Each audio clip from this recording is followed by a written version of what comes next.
the French Connection, before Vanishing Point, and before Gone in 60 Seconds, there was Bullitt, a 1968 cop thriller that didn't just redefine the genre, it made it cooler, sharper, and way more dangerous. Fast cars, tight editing, and a cop who barely says a word. Bullitt isn't just a movie, it's a turning point.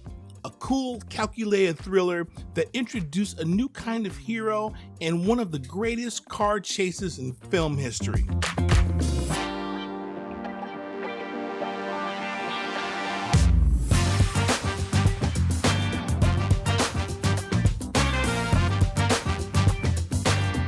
Set in the foggy streets of San Francisco, the movie follows Lieutenant Frank Bullitt, played by Steve McQueen.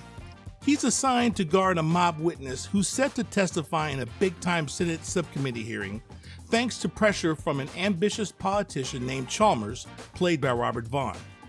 But when the witness is gunned down under mysterious circumstances, Bullitt goes rogue, peeling back a conspiracy that exposes corruption, double crosses, and hidden motives far above his pay grade. Now, this isn't your typical shoot-'em-up cop movie. The pacing is deliberate. The tension builds slowly. It's more about watching Bullitt work, how he observes, questions, and hunts. It's this slow-burning procedural structure that makes the moments of action so explosive and satisfying.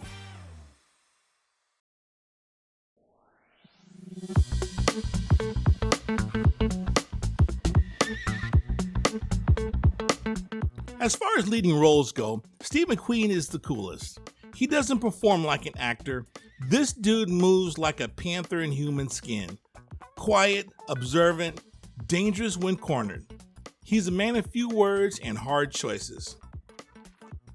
Jacqueline Bisset adds heart as Bullitt's girlfriend Kathy, grounding him in the real world. Robert Vaughn, meanwhile, plays politician Walter Chalmers with that perfect mix of charm and slime, a man more interested in headlines than justice. This is a cast that understands restraint. Nobody overreacts. Everything's held back, which gives the tension more punch. Director Peter Yates brings a stripped-down realism to Bullitt. San Francisco becomes a character, cold, modern, and sprawling.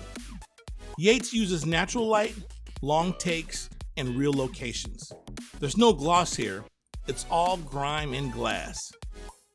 Another aspect that makes this movie so special is the music score.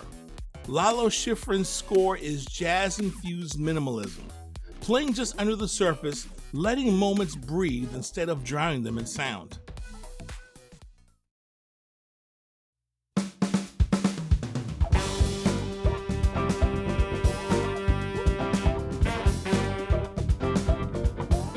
The movie builds up in the middle and culminates in one of the most brilliant and visceral car chases ever filmed. You can thank the star Steve McQueen for that. According to the director, the chase wasn't part of the original script, but McQueen insisted that one be included. The end result was 10 minutes of pure unscripted fury. McQueen behind the wheel of a 1968 Mustang GT 390 Fastback, barreling through San Francisco's hilly streets, chasing a black Dodge Charger. No music, no one-liners, just engine noise, screeching tires, and stunt driving that was dangerously real. McQueen did much of the driving himself, and the result is a chase that feels alive, chaotic, dirty, and unpredictable. The thing about the chase is that it wasn't just cool, it was new. Up until then, car chases were tidy. This was raw. This was gritty. This was cinema catching up to real-world adrenaline. Remember the TV show Car and Track? It was like watching an episode of that, but there's cops and murder involved.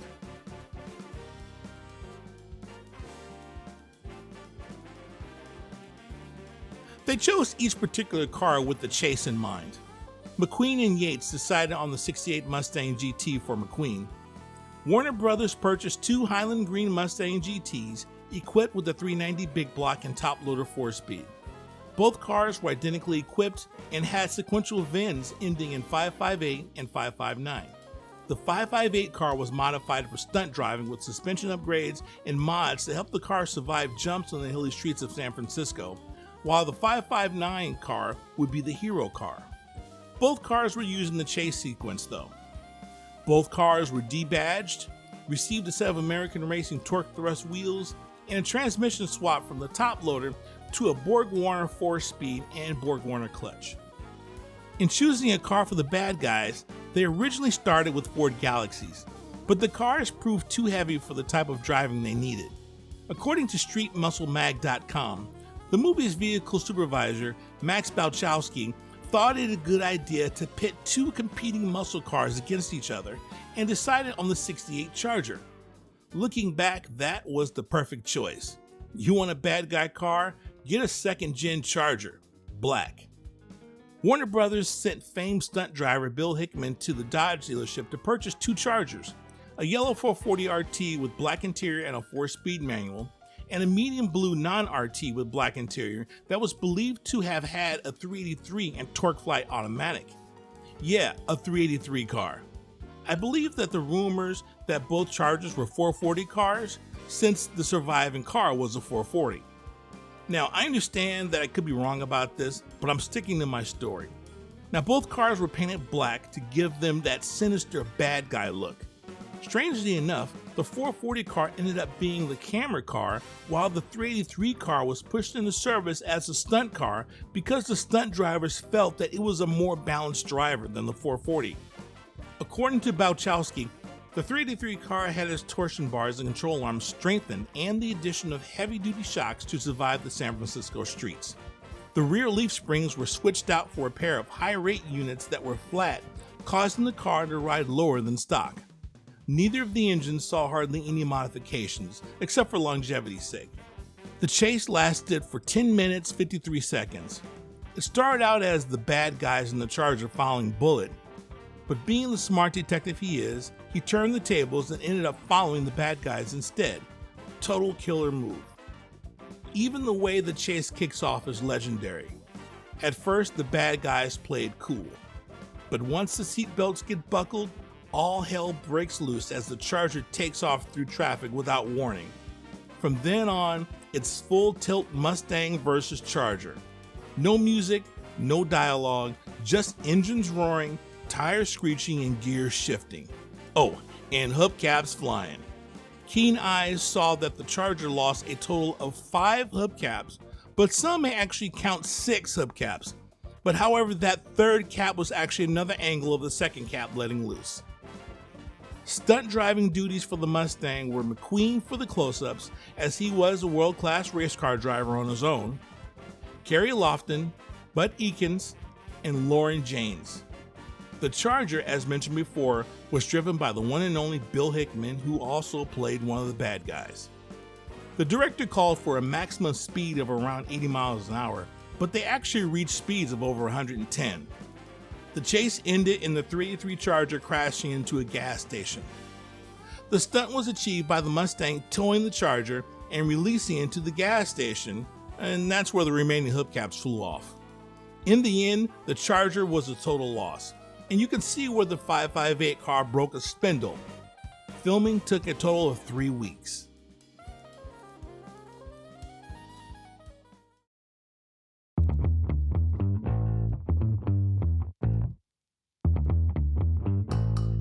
According to the StreetMuscleMag.com article, the camera car was the only surviving Charger. It was returned to the dealership and painted back to its original yellow color and sold. It resurfaced in 2002 when it was purchased by a Mopar enthusiast that had an idea of what the car was. He restored it to Bullitt specs. Eventually, it was sold, and its whereabouts are believed to be in the possession of a German dealership called Chrome Cars. As far as the Mustangs went, from what I could gather, Mustang 558 was pretty damaged and ended up being sold as scrap. You'd think that was the end of the road for this one, but fast forward to 2016 in Los Cabos, Mexico. A man named Hugo Sanchez aspired to build his own Gone in 60 Seconds Eleanor replica. He found a pair of Mustangs rotting away behind a house, the 558 car, and a coupe as well. He purchased both for $5,000, and sent them to Ralph Garcia to do the restoration. Garcia decoded the van and found that it was an original 390 car. He contacted Kevin Marty for a Marty report, and it was confirmed that this was the same car used in the movie. They literally shifted gears and decided to restore the car back to Bullitt specs using nothing but new old stock parts, which can take a while. The most recent news I could find on it was from the Mustang Owners podcast from May 17th, 2022. The host interviewed Garcia and he was still working on it. He estimated that he had another 6 months of work to do on it. I also found some additional information on the Unexpected Pony site. The car is finished but has yet to be unveiled as of March 2025. The 559 car's history is pretty well known by now, so I won't go into too much detail about it. The information is everywhere. In a nutshell, the car was sold to Warner Brothers employee Robert Ross, who sold it to Frank Maranca, who sold it to Robert Kiernan in 1977. Now, during Kiernan's time of owning it, he put 46,000 miles on it and even rejected an offer from Steve McQueen himself to buy the car back from him. 559 was eventually placed in storage in 1980. After Kiernan's death, his son Sean inherited 559 and gave the car a mechanical restoration starting in 2014. In 2016, it was authenticated, and in 2020, sold by Mecum Auctions for $3.7 million to an unidentified buyer. Some of the rumors surrounding the cars were that both cars received extensive engine modifications for the movie. There were even stories that one of the Bullitt cars had a 427 side oiler under the hood. No, while the Mustang received some extra tuning with a high-performance ignition, upgraded carburetor, headers, and a straight pipe exhaust, that was the extent of the modifications. The Charger's engines remained pretty much stock. Some believe that the cars were equipped with smoke machines to simulate tire smoke. Personally, I had an issue with this one. After watching the chase, of course a 390 Mustang or big block Charger could light up the tires. However, upon seeing some of the photographs of the unrestored Mustangs, they were equipped with ducting into the wheel wells for, well, you guessed it, a smoke machine. Now, I don't know about this one. I've never owned a big block Charger, nor a 390 Mustang. The power output was pretty much the same, but the Mustang was indeed lighter. So I'm inclined to call fake on this one, but I don't know. I don't know for sure. What's your take on this one?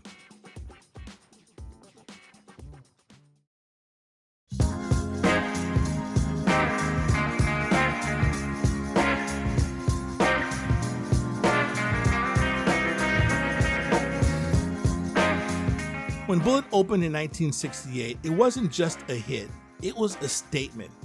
It grossed over $42 million, making it a box office success. Critics called it unusually intelligent for an action film, and audiences were mesmerized by Steve McQueen's magnetic, stoic presence. It went on to win the Academy Award for Best Film Editing and was nominated for Best Sound.